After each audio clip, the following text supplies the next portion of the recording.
welcome, Rav Shlomo. Hello, Rav Joe. Back to your home away from home, Acțion. Pleasure to talk some Parashat Emor. Very excited. So here we are, deep in Sefer Vayikra, and towards the end of Parashat Emor, halfway through, we have Perek HaMoadim, a chapter fully on the Chagim, on the festivals, beginning to end through the year. This is Sefer Vayikra's presentation of them. And we seem to have Shabbat involved as well. So, Rav Shlomo, do you want to tell us a little bit about the Ramban and what he has to tell us on this perek? Sure, yeah. One of the themes in this perek throughout is this idea of Shabbason, of being a day of rest, which is used to refer both to Shabbos itself, but also to several of the Chagim, of the Moadim. And the Ramban has this really interesting insight as to how to understand Shabbason. The Medrash says it's a mitzvah aseh, it's a positive commandment. What exactly does that mean?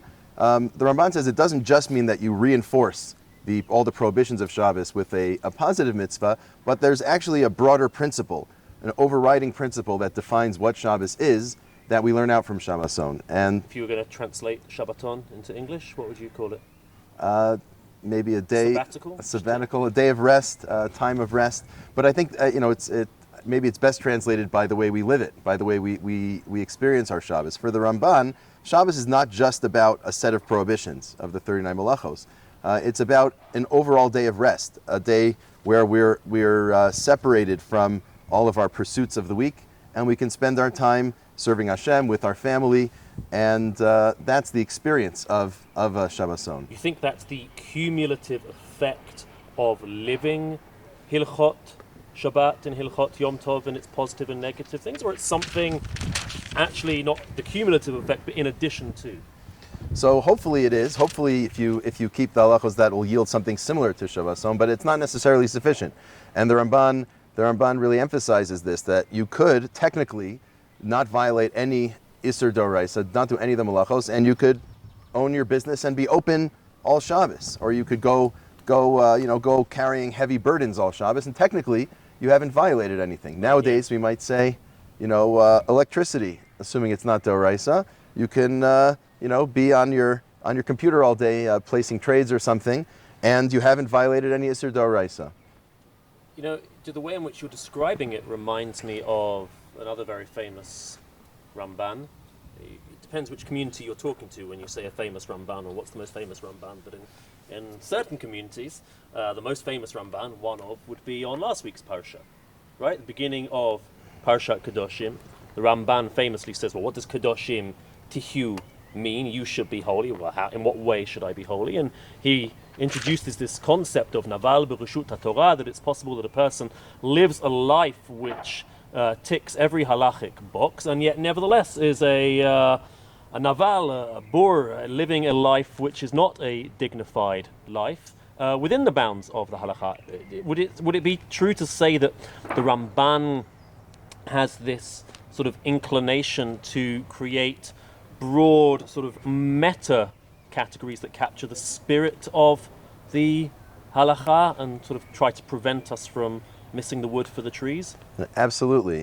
Both Kedoshim Tiyu and Shabbason, and also Ve'asisa Yashar Ve'atov, which is more focused on interpersonal matters, not just relating to Hashem through Kedoshim Tiyu. All three places, the Ramban makes the same point, that if you have legislation, if you have a bunch of rules, that's really important, and that's what the halachic system consists in, but you do run the risk of missing out on the larger picture, of not experiencing Shabbos the way it's supposed to be, of not relating to God or to one's fellow the way one's supposed to. And that's why there's a need for these principles to cover that, and it actually is in the Torah. And there's a connection here also to the way in which Shabbat is often presented by Nevi'im, right? Absolutely, yeah. So, and the Ramban even cites this, but part of of Tanakh's presentation in Yeshayahu and Yirmiyahu of how Shabbos is supposed to work, the idea of mimtzo chefzecha v'daber davar, you're not supposed to be doing business, you're not supposed to be talking the same way. Yirmiyahu critiques the people for carrying heavy things. You're not supposed to have too much tircha, too much exertion, and those that you could say forms the spirit of the law, or the broader concept of Shabbos, that the Ramban says goes beyond what the specific 39 melachos Chazal delineate, and instead is a much broader conception of a restful experience of Shabbos. So one way to think about it is to say that what the Ramban is basically describing is what we call Shabbosdik. Right? This is Shabbosdik, except that, if I'm understanding correctly, Shabbosdik I think we often think of as like, oh, it's about the atmosphere, but the Ramban is saying this has actually got halachic power and weight to it itself. Shabbosdik itself is a halachic value. Right, and the mitzvah saseh deoraisa, a positive commandment. Now there may be different levels of it. Doing something that feels a little off. You might not be mivatel this aseh. You might not violate this mitzvah. But if you go far enough, then absolutely. If you go, if you spend your whole day, I don't know, in a weightlifting competition on Shabbos, and you say I'm just carrying heavy things, I'm just exerting myself in an extreme way. I'm not technically doing any of the malachos. The Ramban would say, well, you're violating Shabboson. That's a bitul aseh deoraisa. I will cancel my weightlifting competition for next Shabbat. Then. I know it's really hard for you, Joe. It's all right. I'll find other times to do it as well.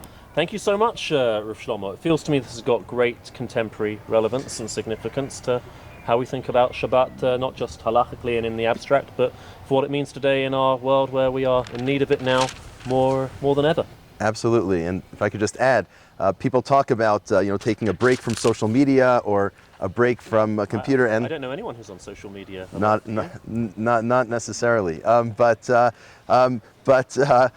Shabbos is a built-in break. And if you think about it, what's the issur of being engaged in all your pursuits on the internet? It's electricity in some sense, but presumably it would also run afoul of this idea of the Ramban, of your Shabbos should be different than any other day. It should be restful. You should stay with your family, with your community, in shul, in relation to Hashem. And it's a really important idea that I think people are experiencing more and more nowadays, how important this idea of Shabboson is. Amen. Beautiful. Lovely learning with you. Same here.